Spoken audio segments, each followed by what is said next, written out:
What's up? What's up? This is Adri, And Alyssa, and you're listening to Chat in the Hat. We don't normally record on Saturday, so what are you up to today? Me? Yeah. Or my dog over here. I have been cleaning. Took down my Christmas decorations and put all that stuff away, and then I had to go get waxed. Oh. Yikes. I mean, I didn't have to, but I had a waxing appointment, and then I went to Trader Joe's. You know, I love some Do you do sugar, or do you do the full strip waxing? Is it sugary? I don't know. Well, do they use a strip, or is it? No, they don't use. It's just. It's probably sugary. Yeah, that's a little better. Yeah. So yeah, smooth as a baby's bottom.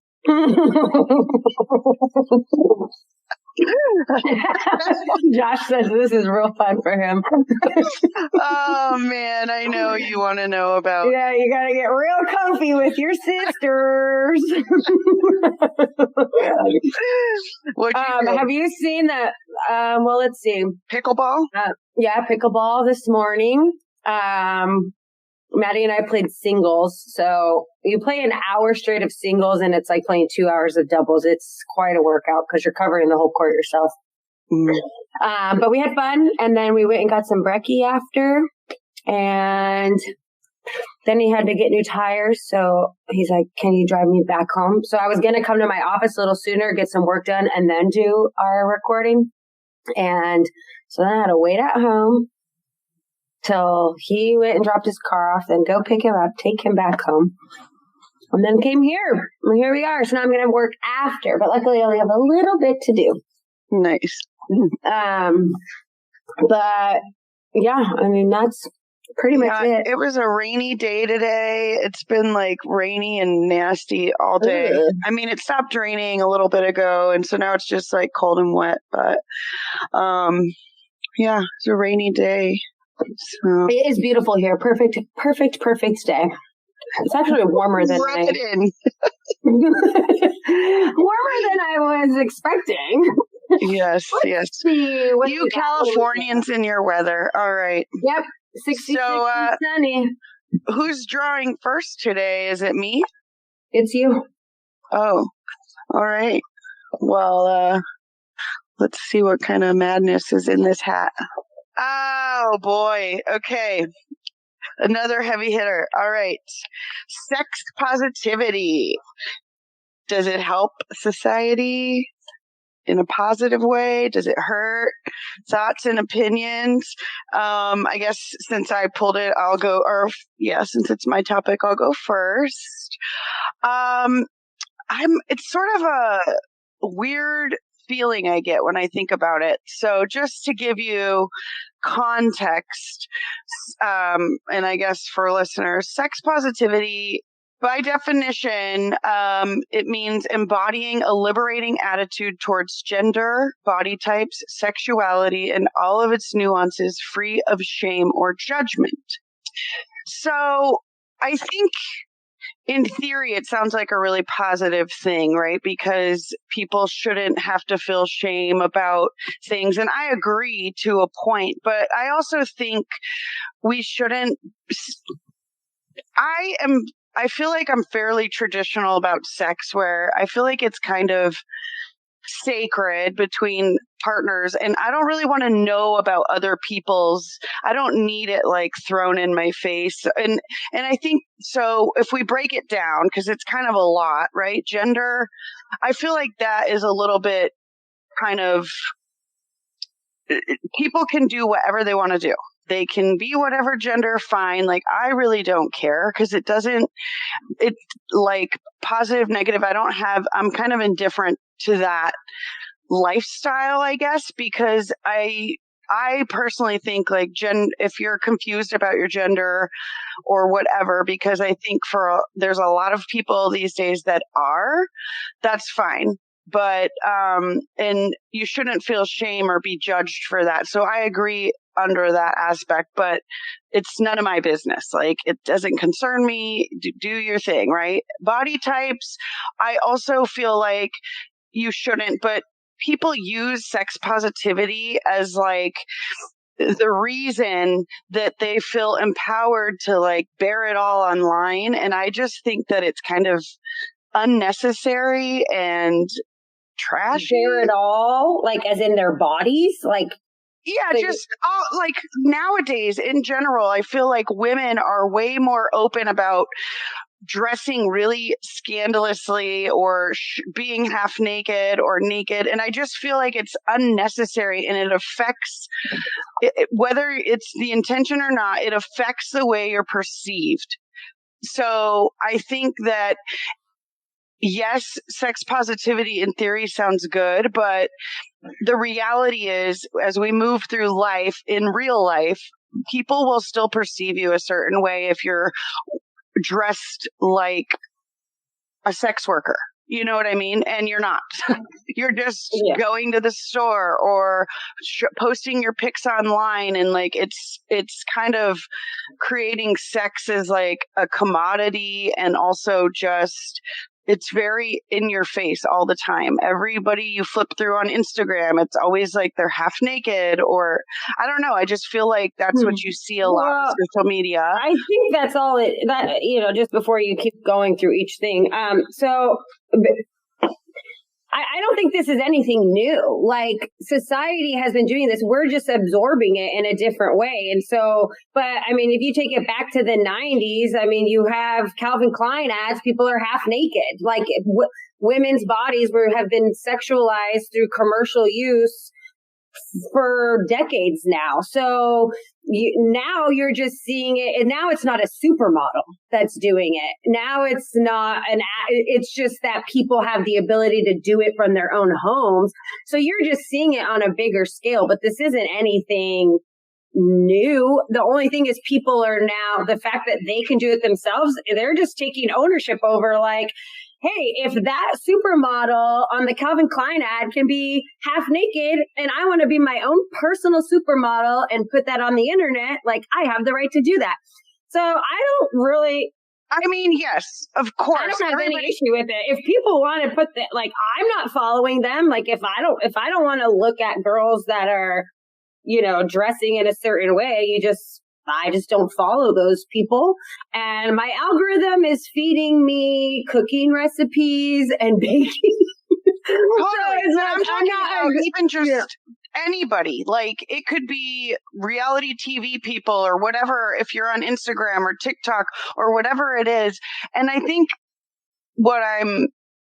the issue that I have is that it creates an attitude and it affects society as a whole. Like, of course, you and I, it's like, whatever, do your thing. And a lot of people feel that way, but it's the messaging that comes with it. Like, I can do whatever I want, and I'm going to do it this way, and I'm going to make money on OnlyFans, and I'm going to do all these things. But it has I feel like it has effects on society, especially when it comes to relationships, like the way men view women and the way women view men, because I think our nature is, as in or at least for me, is to keep certain things more private and not be so open about it. It doesn't need to be out in the open, and it's like sexuality, all of that, it's private. Like, but so now we've like monetized, it's like a monetized thing, and it's all over. I feel like in the internet, it affects dating. Yeah. Okay. So you're saying that because it's become so normalized, quote unquote, it's negatively affecting relationships because men are expecting that, or like, what is the negative? No, not necessarily relationships specifically, but dating in general and the way that men view women. It's really hard to take women seriously when we're using our bodies for attention, for clout, for money. And it's like everything these days is about making a lot of money, and you don't need a man. And so it creates this like progressive idea, and women are able to do everything. We don't really need men, but we do. But it's perpetuating that, like, men bring something different to the table where I think in reality we do need them. But a lot of women have been empowered by this sex positivity movement and feminism that it's like almost become toxic femininity, just like there's toxic masculinity. But I feel like it happens on both sides, and sex positivity and just pushing that narrative of I'm sex positive and I'm open and I'm this, it doesn't help, I think, move us forward in a positive direction. It makes a lot of women, I don't know, it just feels like women feel pressured now to be that same way. And I don't know. I just don't think it's a good message for women.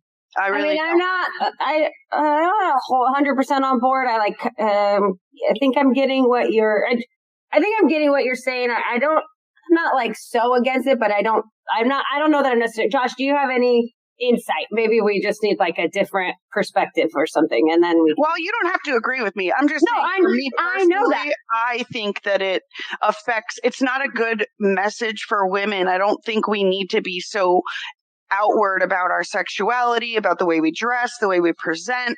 I think that it's okay to keep some things a little bit more mysterious, but because it's so prevalent and like with influencers and all of these things, women younger and younger now feel like that's the way that they're going to have a career and monetize themselves, and that's their profession, and OnlyFans is huge and you can make a ton of money. And so like morals and values, I feel, kind of take a back seat to money and celebrity and like all of these things that I think have an effect on dating, because all these things are connected at the end of the day. The things we see in dating issues, people always complaining, women have changed, men have changed, like the dynamics of dating have changed drastically.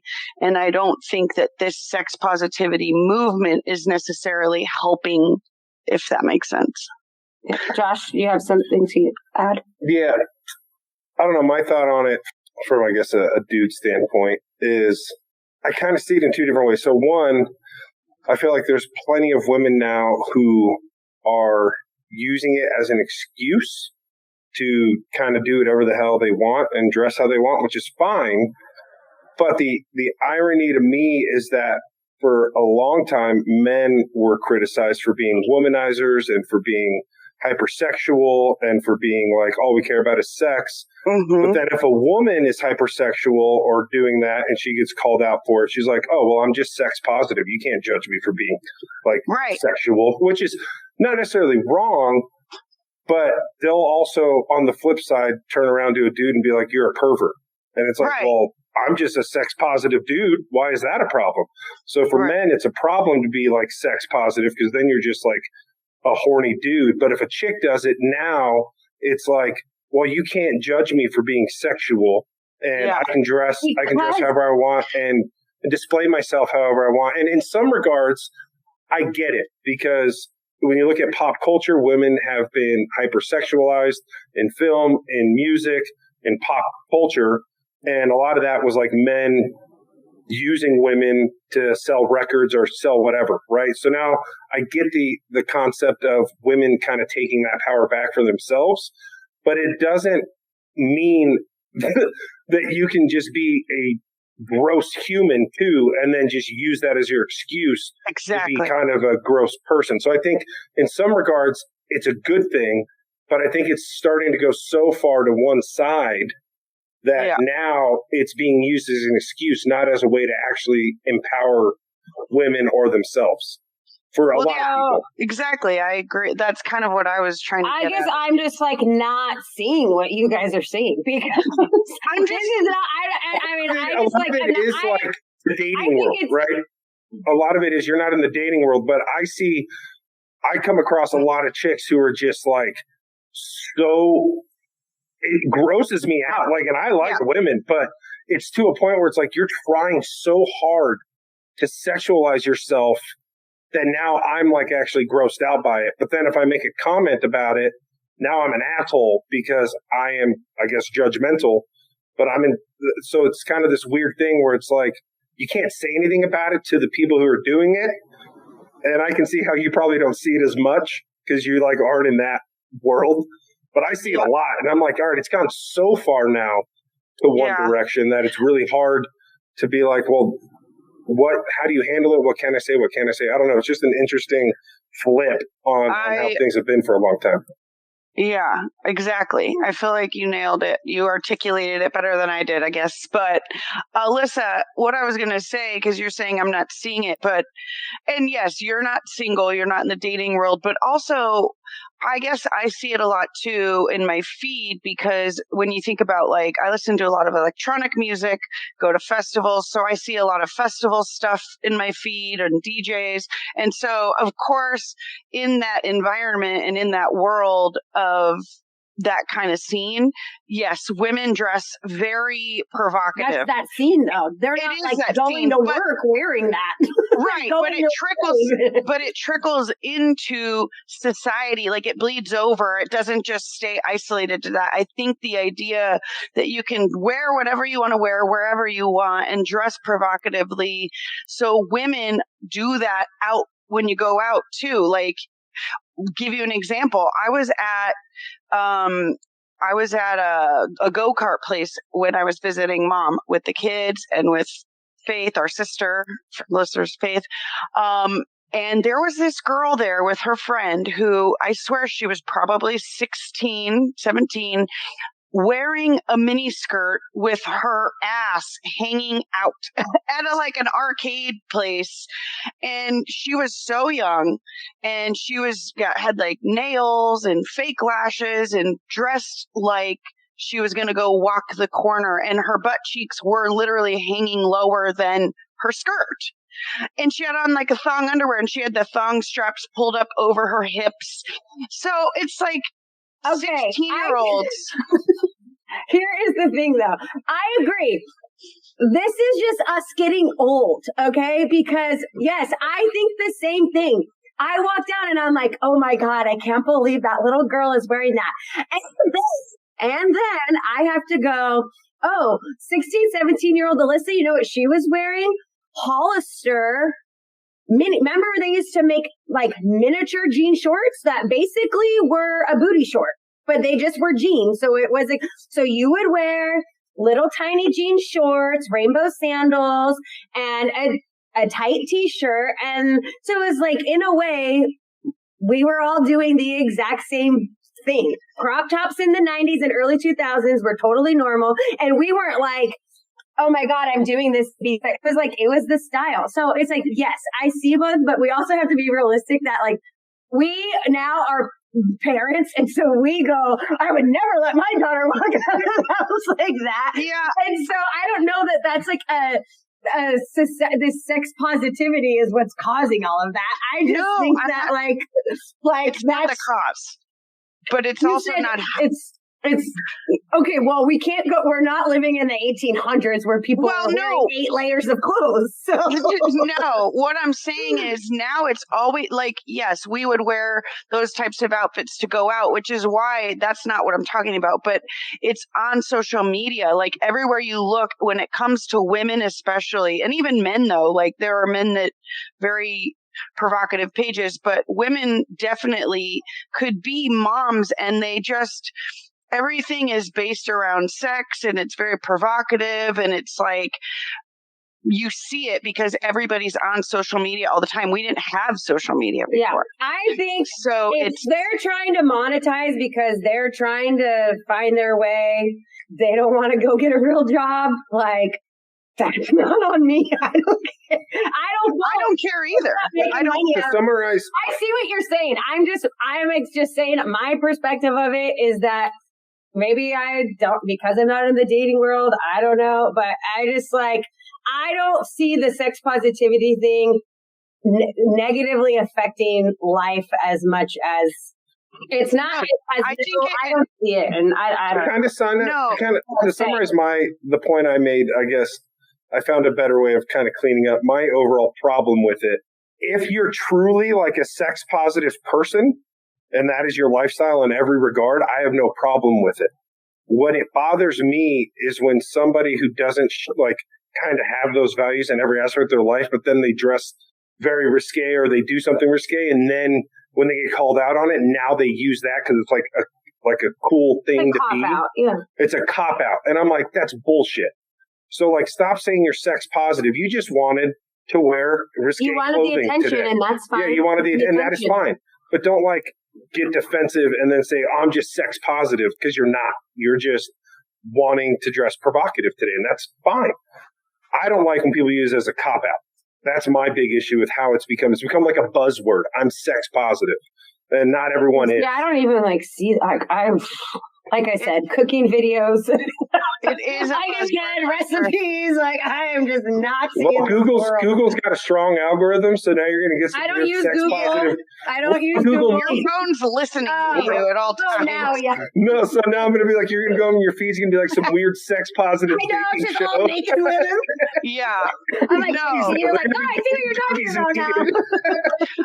I guess my point, and just to summarize, is I don't have an issue either. I don't really care what people do, but I think that it is bleeding into societal norms that are changing in a way that, to me, is kind of disappointing, because I think for women, being so outwardly open and sexual and free is, I don't know, it's kind of disappointing. I think that we are better than that, and like we shouldn't have to sell take the power back.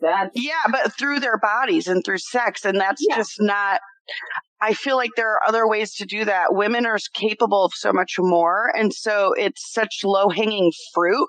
Like, yes, men are visual creatures. It's easy. It's really easy to take money from men with sex and, dressing a certain way. Through buying drinks or whatever. Houses are $1.3 million here in San Diego.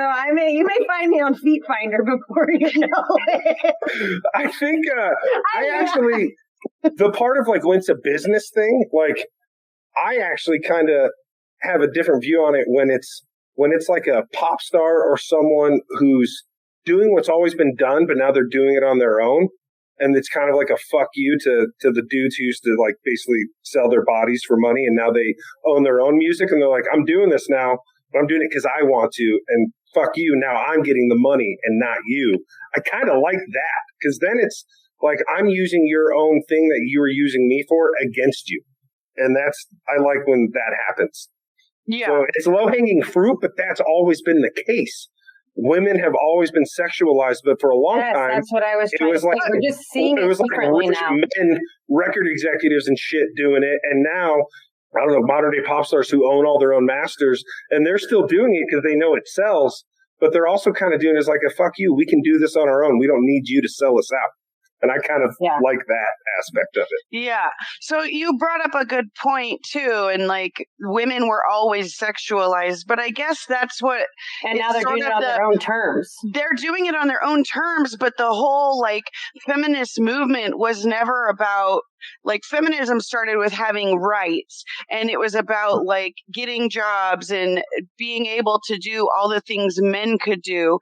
Sex was not part of that, but now it's become sort of intertwined with sex positivity, and now you're still being sexualized. Women are, especially sex workers or OnlyFans, you still get stalkers and crazy people and murdered and raped, and it like increases your risk for those things even more so. And so using the excuse that now I'm taking my power back, it just feels like that's not really power, because you're like still there's better ways.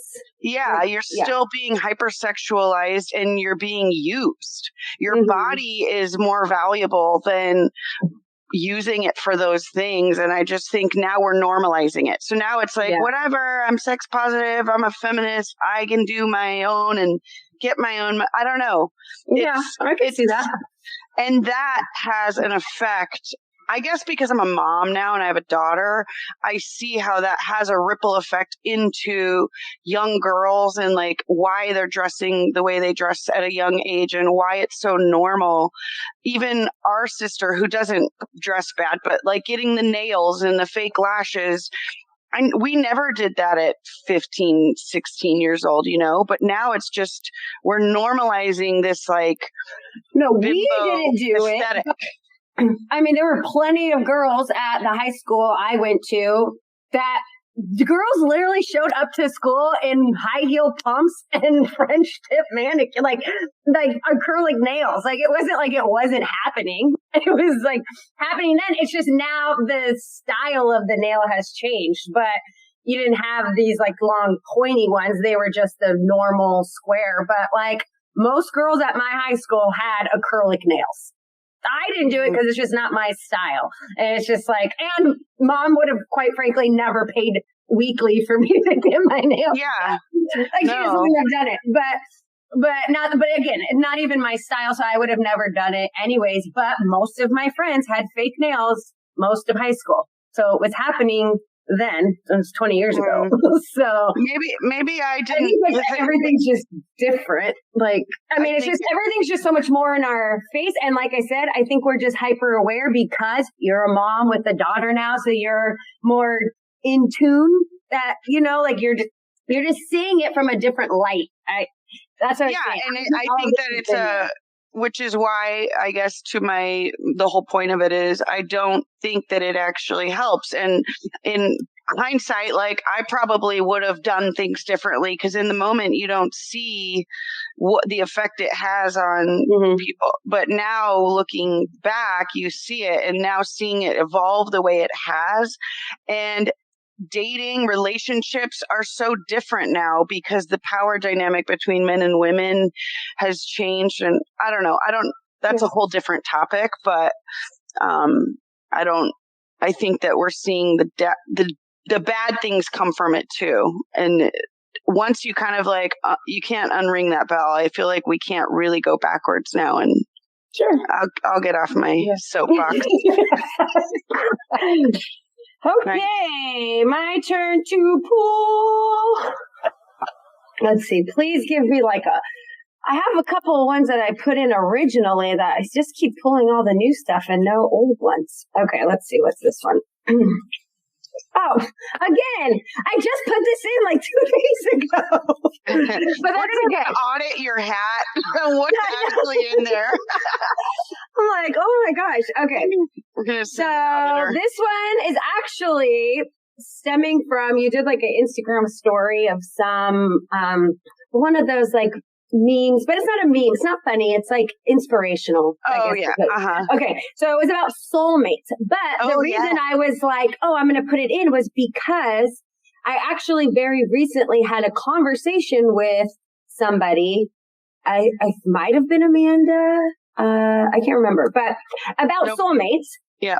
About soulmates, because it's like, again, yes, people have these ideas like, you have like your one true soulmate and that's like who you're with. And I think the post you said was something you have about multiple soulmates being in different phases of your life. But one thing that I have separate from that is that I don't even think soulmates have to be like a intimate partner. I don't think it has to be like your boyfriend or girlfriend, or like you could have a best friend that is your soulmate, or you could have a sibling that's your soul, like someone that you're just very deeply connected with. So I think that everyone has actually more than one soulmate, but not because of different romantic relationships. I think we just like connect with people, and sometimes the connection is just so deep. You're like, this is my soulmate. So anyways, I guess I don't even really have a whole lot more to say about it. It's just something that ironically you posted that, and then I was like, I was just talking about this. I just think we have so many soulmates. Not so many, like limited, but so many different ways in which they can show up in your life. I guess is my point. Yeah, no, I agree with you. I think there's soulmates in friendships. There's well, and it also makes me think of that saying, it's like people come into your life for a reason, a season, or a lifetime or something like that. And I think that that's true. And maybe those lifetimers are soulmates, and some could be short lived, but made a big impact in your life. So yeah, I definitely agree with you. I think, I don't know if it's like the There's not a soul. lot of depth to this one. I just was like,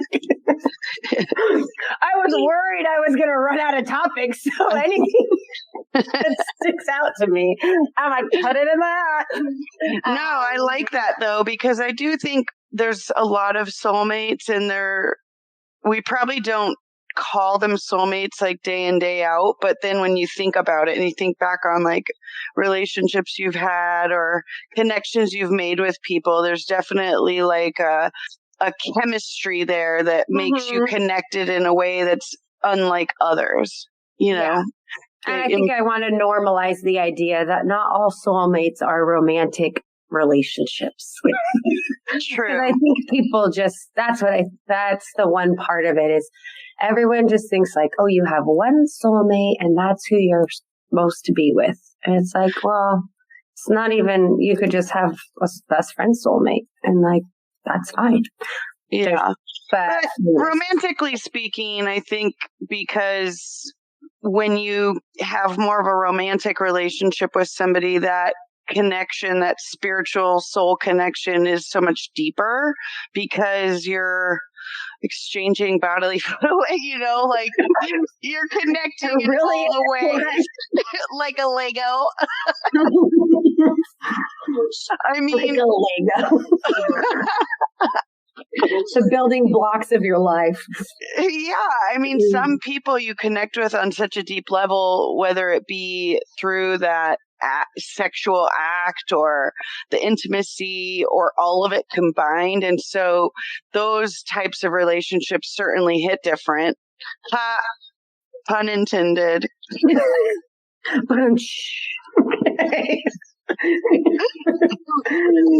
That's a good one. What do you think, Josh? About soulmates?